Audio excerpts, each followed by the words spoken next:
Bharatiya Janata party Uttar Pradesh में बची 12 सीटों पे जल्दी ही लोकसभा के उम्मीदवार की घोषणा कर सकती है। इसको लेकर के पार्टी में मंथन तेज हो गया है। ये वो सीटें हैं जिस पे प्रत्याशियों को लेकर के पेच फंसा हुआ है। कई सीटें ऐसी हैं जहां पे कई सारे दावेदार हैं और कुछ सीटें ऐसी भी हैं जो विवादित सीटें हैं, विवादित चेहरा है, उनसे भाजपा किनारा करना चाहती है, लेकिन वो अपने अपने क्षेत्र में इतना मजबूत है कि बीजेपी के लिए किनारा करना आसान नहीं है। और कुछ सीटें चूंकि समाजवादी पार्टी का कुछ गढ़ है, इसके अलावा पूर्वांचल की जो गाजीपुर की सीट है उसको लेकर के किसी प्रत्याशी बनाया जाए, इस पे भी मंथन चल रहा है। क्योंकि मनोज सिन्हा जो जम्मू कश्मीर के उपराज्यपाल है, वो अपने बेटे के लिए टिकट मांग रहे थे, लेकिन ये जो खबर आ रही है पार्टी ने उनके बेटे के नाम पे मना कर दिया है। अब बीजेपी वहां किसको चुनाव लड़ाती है, क्या कृष्णानंद राय की पत्नी या बेटे की चुनाव मैदान में उतारती है, उनके नाम की चर्चा है।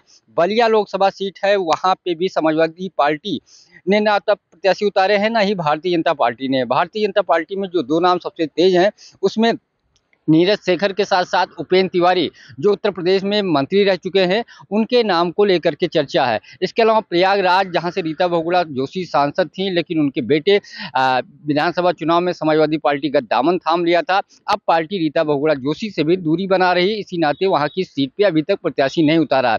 उस सीट पे भी मंथन हो रहा है। हाल ही में कांग्रेस से जो उम्मीदवार थे उज्जवल रमण सिंह, जो रेवती रमण जो समाजवादी पार्टी के गद्दावर नेता हुआ करते थे, कांग्रेस ज्वाइन किया है। संभावना जताई जा रही कि उज्जवल रमण वहां से समाजवादी पार्टी के उम्मीदवार होंगे।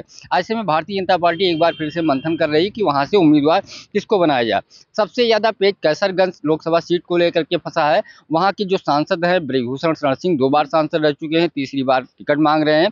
लेकिन कुश्ती संघ में हुए विवादों का पीछा, जो विवाद शुरू हुआ वो पीछा नहीं छोड़ रहा है। हालांकि उस पर जल्दी ही सुनवाई हो चुकी है, फैसला भी आना है, लेकिन भारतीय जनता पार्टी में भी उनके नाम को लेकर के सहमति नहीं बन पा रही है।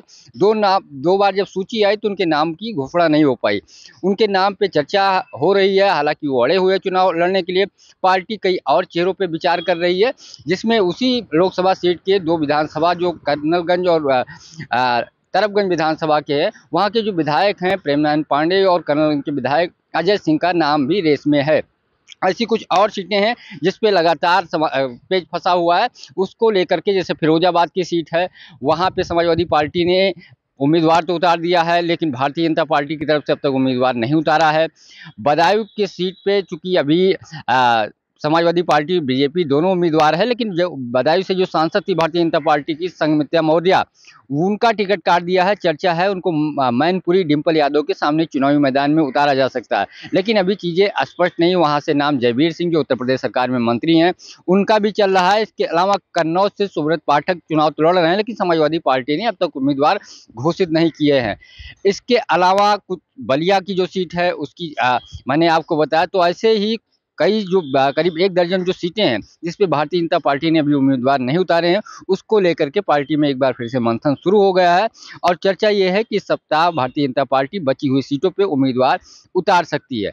हालांकि कुछ सीटों को लेकर के उम्मीदवार लगभग में फाइनल माने जा रहे हैं, लेकिन कई ऐसी सीटें हैं जिस पे अभी पेच फंसा हुआ है और जल्दी ही भारतीय जनता पार्टी की जो चुनाव कमेटी है CEC, उन नामों को घोषित कर सकती है और चुनावी मैदान में उतार सकती है।